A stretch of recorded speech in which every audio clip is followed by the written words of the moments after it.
M17 is my favorite, but let's try the M13. This is the M17.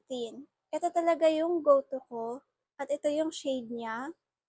Pag suot ko siya, ganito yung itsura niya. O diba, bagay siya for morena, but this time, itatry naman natin yung M13 since sabi nila, bagay rin daw to sa mga morena. This one is the M13. At ang kanyang shade, makikita niyo yung difference nila. Yung M13 is reddish, while the M17 is more on nasa brown color siya. Now, let's try the M13.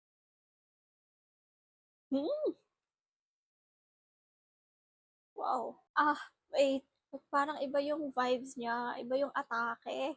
Ganda, ate.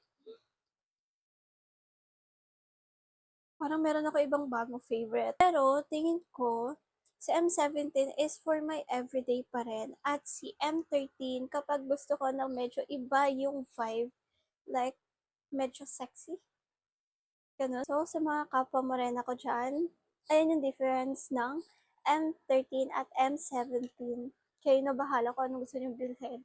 Pero, if gusto nyo bumili, lalagay ko yung link dyan sa my yellow basket.